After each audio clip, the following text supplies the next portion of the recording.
Hello everyone, welcome to Barca News. It is March 26th, 2024 and Arsenal have entered the race for Joao Cancelo. Also, Raphinha's entourage are reporting that the player is not happy with Barcelona, the fans or the media. And finally, Barcelona are still tracking Bryan Zaragoza from Bayern Munich. We have a lot to discuss, so let's begin.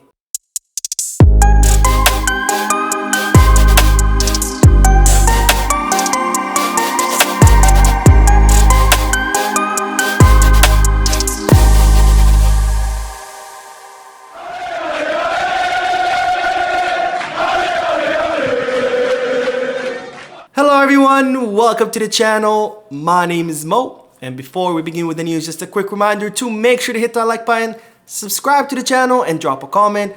All of this helps this channel continue to grow. Also, if you are looking for any Barcelona jerseys or merchandise, make sure you hit the kickback. And if you are looking to place any sports bets, make sure you hit the Bet Us.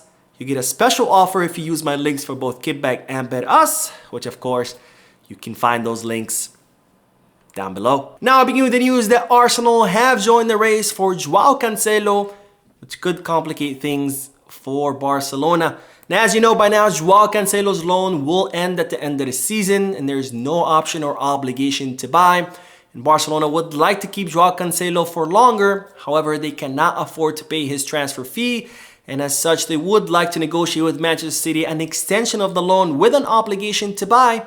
However, Manchester City are not interested in loaning Joao Cancelo once again, and instead they do want to put him on the market in order to offload him on a permanent basis. Now, Jorge Mendes has promised Joan Laporta to help with the whole situation. He has been dispatched to England in order to negotiate with Manchester City another season loan for Cancelo with an obligation to buy. So we're going to have to see what comes out of this because Manchester City are very adamant on this permanent transfer. And now to make things even more difficult for Barcelona, Arsenal have joined the race for Joao Cancelo and they are willing to pay cash for the Portuguese fullback. Now, Arsenal have been tracking Joao Cancelo's situation at Manchester City for quite some time. It's reported that Mikel Arteta would really like Joao Cancelo on his team. And now Arsenal are willing to pay cash for the player in the summer transfer market, which is something that Barcelona cannot do.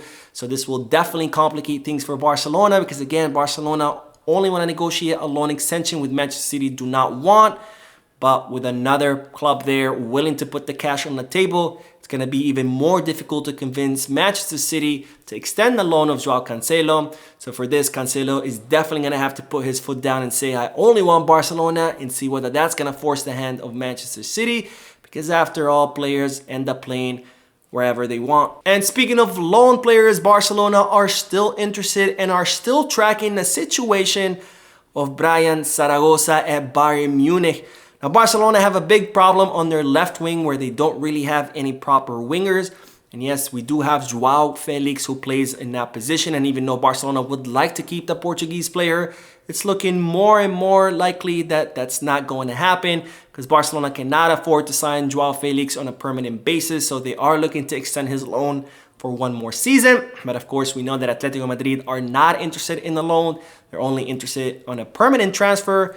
And given their asking price of around 60 million euros, that definitely puts Joao Felix out of range for Barcelona, which of course begs the question, who will Barcelona reinforce with that position with in the summer? Now, as I reported in a previous video, Barcelona are not going to be making any big signings due to financial fair play. So they are looking for low-cost reinforcements for the team.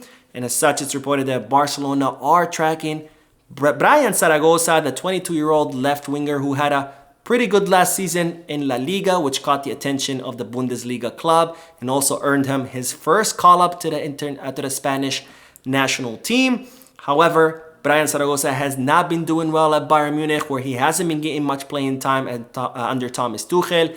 And as such, Bayern Munich are reportedly now considering sending Bryan Zaragoza on loan so he can continue growing and developing. And this is where Barcelona have entered the race for him, where Barcelona are seriously considering signing Bryan Zaragoza on loan, but only on loan in order to temporarily fix that problem on the left wing, where again, Barcelona do not have any proper wingers to play on the left side. And speaking of wingers, Raphinha's entourage have been leaking to the media that the player is not happy with the fans, with the media, and even with the board of directors at Barcelona. Now it seems that Raphinha is complaining that he has not gotten the full support of the fans or of the board of directors since day one. He's also claiming that the media have not been fair to him, where they have been consistently posting articles about clubs being interested in signing him and Barcelona being interested in selling him. And he's even gone as far as claiming that if he had more supports from the fan, the club, and the media, that he could even do better and perform better. But given the circumstances, he's not performing to his best because, again, he thinks that he is not getting the support of anyone since day one. Now, you all know my feelings about Raphinha. I've said it a million times. I don't think he is a Barca level player, but I do have a problem with his complaints because I think it is false that Raphinha has not gotten the support from everyone since day one. In fact, when Barcelona signed Raphinha, Laporta was very ecstatic, saying that Jogo Bonito had returned to the club. The same with the media. They had actually compared Raphinha to Ronaldinho, and even the fans, including me, were very, very excited for the arrival of Raphinha. Of course, this has fizzled after many people have realized that Raphinha is not the player that we all thought he was. Not only is he's not like Ronaldinho, he doesn't even come close to Ronaldinho. And since then, of course, some opinions have changed. But to say that Raphinha has not gotten support since day one, I think that is definitely not factual. Now, the other problem I have with this complaint is that according to Raphinha, if he was getting more support, he would be performing better.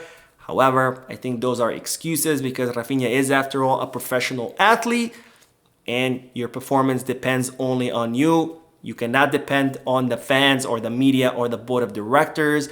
If that was the case, all we would have to do is just come out and say nice things about our players and expect them to immediately perform and improve. But that's not how things work. In order to improve your performance, you have to train hard, you have to work hard, you have to, work on your craft. Not to say that Raphinha doesn't work hard. He is one of the most hardworking players on the squad. But to try to blame your performance on the fans or in the media or the board of directors, I think it's a little bit of an excuse. But that's the news. You let me know what you think down below. And speaking of Brazilians, the Brazilian national team's coach has spoken out and explained why he did not call up BTO Ro to the national team during this FIFA international break. Now, it seems that there's been a lot of talks in the Brazilian media and a lot of worries about BTO Ro on why he hasn't been playing. Of course, BTO Ro was this huge up-and-coming star in the Brazilian league. Brazilians were very happy when BTO Ro signed for Barcelona, and now it seems that there's a lot of worry in Brazil on why BTO Ro has not been playing with Barcelona and why, and as a result of that, he hasn't been called up to the Brazilian national team. Of course, as I explained in a previous video, Barcelona are counting on BTO Ro 100% next season. The reason he hasn't been playing too much is because Barcelona want him to continue his adaptation to the new team, a new league, and even a new continent. But now the Brazilian national team's coach, the Seleção's coach, has come out and said or given an explanation on why he didn't call up BTO Ro. Now, this is what the coach had to say. He is in a moment of adaptation, like Vinicius and Rodrigo, and he cannot be rushed. We have to see his evolution until he reaches the 2026 World Cup. We have to accompany him and not harass him. So the Seleção's coach explaining why he didn't call up BTO Ro, and it's because Ro is in that adaptation phase. And then the Seleção's coach went on to say that we should all be encouraging and supporting the player, which I do agree 100% with him. After all, BTO Ro is only 18 years old. He just arrived in a new team, in a new league, in a new country, in a new continent. So of course, it's gonna take him time to adapt. And the best thing we can do right now is support him so he can continue through his adaptation and hopefully unleash his full potential once he is done adapting. So that is it for today. I hope you enjoyed the video. If you did, please give me a like. Also, I'd like to invite all of you to please leave a comment down below, giving me all your thoughts and opinions about all the news that I share with you. And finally, I would like to invite all of you to please subscribe to the channel so you can stay current on all the latest news in regards to our beloved club, FC Barcelona. Thank you for watching. I will see you in the next video. And as always, Visca Barça.